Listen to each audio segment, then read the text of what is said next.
Hi, welcome to Cognitive by GMAT, your DIY study guide for the GMAT. Everyone struggles with reading comprehension, not because it is all time difficult, but because many times the questions are confusing. I will give you 4 excellent tips that will help you start to write in reading comprehension coming up.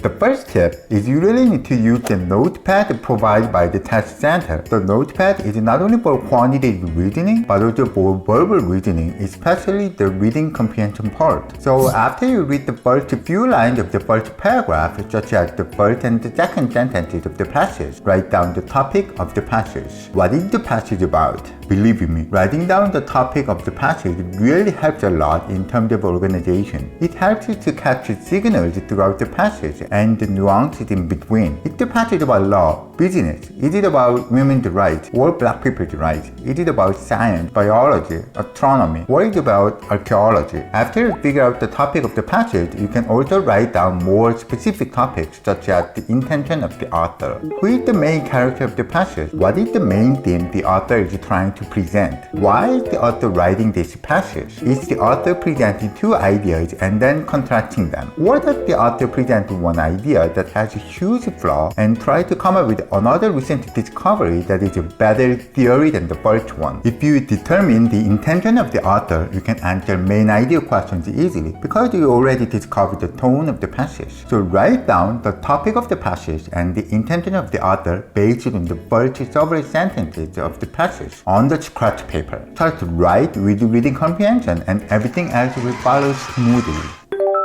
The second tip is after you write down the topic of the passage and intention of the author, skim the passage for the change of direction. Like I said before in tip number 1, is the author contrasting ideas or is the author criticizing on one old research and then back up his or her criticism with new research? This type is very common among the science or social science reading passages. The reading comprehension passages are always filled with the conflicts, however small they are. The GMAT just loves the conflicts.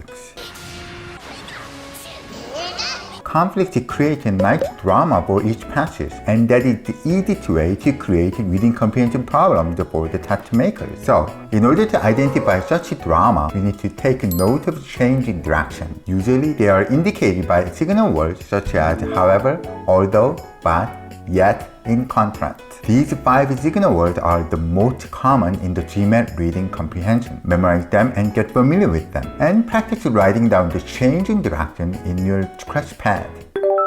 The third tip is chunk the main blocks of ideas together. Usually, the flow of the passage is in groups of similar facts or opinions presented by the author, and they are indicated by signal words and conjunctions. For example, let's say the author is talking about century-old research on the Big Bang Theory, and the author introduces another new theory that could modify the Big Bang Theory. Usually, this flow consists of more than 3 sentences.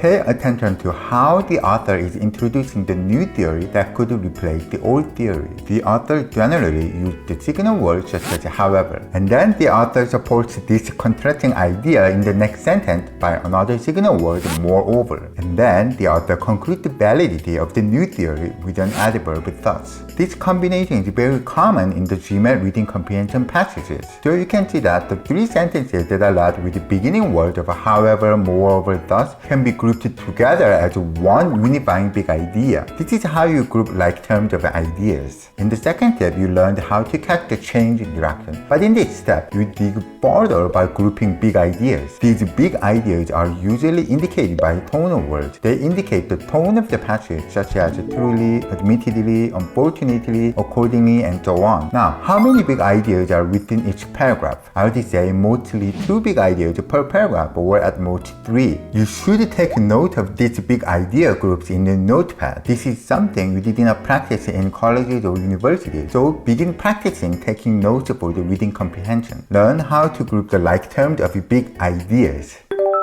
The fourth tip, the last but not the least, is become familiar with tracking down for evidence.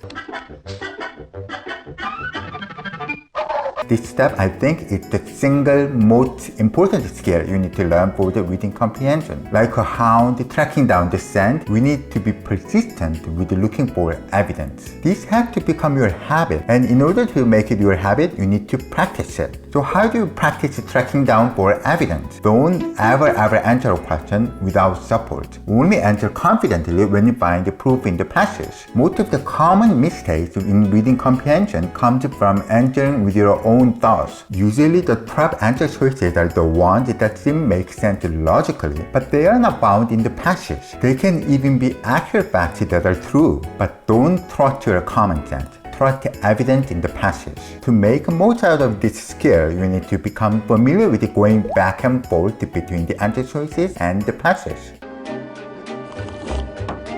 For example, let's say that you are reading the statement of the first answer choice A. After you read this option A, go back to the passage for the evidence. If you cannot find the support in the passage, eliminate it. So going back and forth the passage and the answer choices have to come naturally, just like breathing. Hunt for evidence all the time. I hope you've realized how important it is to write down in your scratchpad, even in reading comprehension. Learn to take a note of the topic and the author's intention, read change in direction, and group big ideas. And most importantly, track down evidence in the passage. Now, smash the like button and subscribe if you find this video helpful, and good luck with reading comprehension.